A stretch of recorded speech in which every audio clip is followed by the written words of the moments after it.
Sesuai janji saya pada video sebelumnya, kita akan membahas cara pengendalian hama kresek pada padi sawah kepada pakarnya. Di hadapan saya telah hadir Pak Ahmad Payumi atau Pak Ujang. Beliau ini petugas apa Pak? POPT, Pengendali Organisme Pengganggu Tanaman Provinsi Banten. Jadi begini Pak Ujang, di hamparan padi di daerah saya kebetulan udah terserang penyakit merah-merah itu. Kalau masyarakat di sana menyebutnya penyakit kresek. Jadi kami ingin tahu bagaimana cara pengendalian penyakit kresek sesuai dengan anjuran petugas pengendali OPT. Oke, terima kasih atas pertanyaan Pak Nur. Jadi BLB itu adalah bakteri leaf blade, kan? Atau biasa petani menyebutnya adalah angin lada kalau bahasa di kita. Itu adalah jenis penyakit. Penyebabnya adalah bakteri, yaitu Xanthomonas aeruginosa. Nah, pengendalian yang harus dilakukan oleh petani adalah yang pertama adalah dari mulai pengolahan bisa kita menggunakan kapur pertanian karena bisa diambil penyebabnya bisa disebabkan oleh faktor tanah. Ya. Jadi kalau tingkat basah atau kemasan tinggi itu bisa memudahkan untuk terserang oleh penyakit tersebut. Nah, yang kedua adalah untuk penggunaan benih yang bersertifikat atau berlabel atau yang tahan terhadap penyakit BLB tersebut. Yang ketiga adalah pemupukan yang berimbang. Sebab kalau dengan N dia terlalu tinggi, itu sangat-sangat rentan dia akan terserang oleh penyakit BLB tersebut. Jadi berimbang N yang dan berimbang, PK. betul sekali. Ya.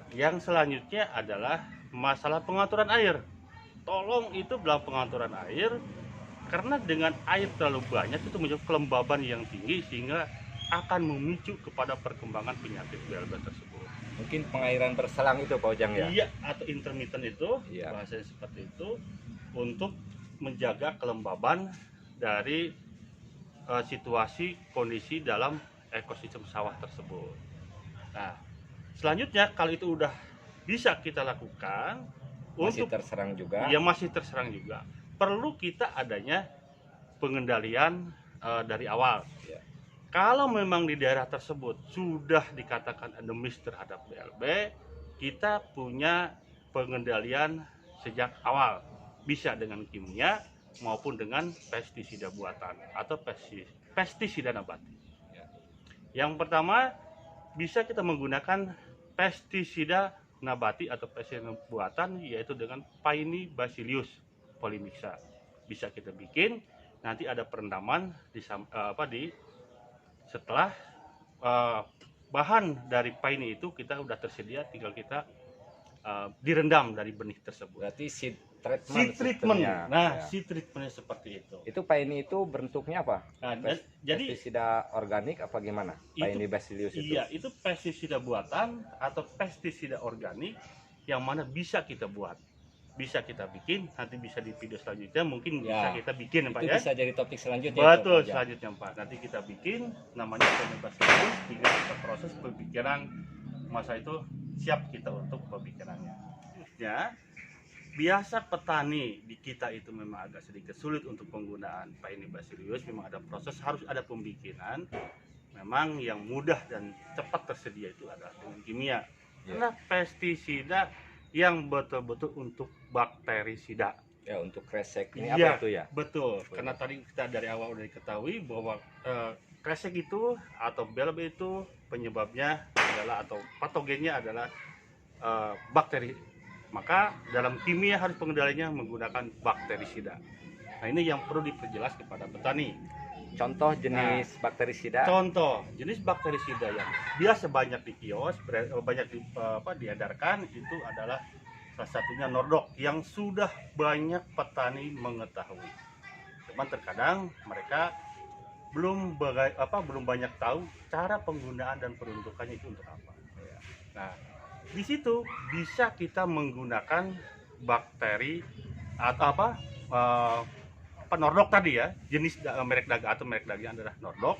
Dosisnya Nah, dosis biasanya mereka menggunakan kalau untuk satu hektar itu cukup dengan 1 kilo. 1 kilo nordok. 1 kilo nordok. Ya.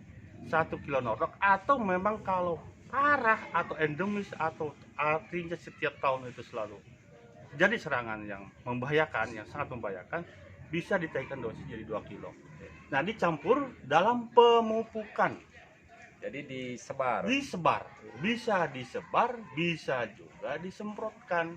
Cuman yang lebih efektif itu dicampur dengan pupuk, karena pemupukan biasanya kan dari awal, sehingga ada daya tahan terhadap tanaman itu sendiri. Diserap dulu. Sistemik ya. Karena sistemnya sistemik, sebab biasanya munculnya kalau kresek itu di pasif-pasif primordial. Nah, itulah salah satu dari pestisida kimia ya, dengan merek dagang nordok. Nah, untuk bahan aktifnya di nordok perlu diketahui itu adalah tembaga ya, tembaga. Jadi bisa nanti bapak-bapak menggunakan, yang penting berbahan aktif adalah tembaga. Adapun merek dagang silakan, tidak menjadi suatu patokan untuk nordok saja. Nah, mungkin itu sementara yang perlu saya bisa sampaikan. Nanti selanjutnya mungkin bisa kita ke yang pembuatan pestisida Paenibacillus tadi. Nah, untuk diskusi selanjutnya silakan bisa nanti kita pembikinan secara langsung untuk pestisida nabati tadi atau Paenibacillus. Sampai jumpa di video-video kami selanjutnya. Jangan lupa like, share, dan subscribe channel Nurani Tani untuk mengikuti video selanjutnya. Salam Nurani Tani.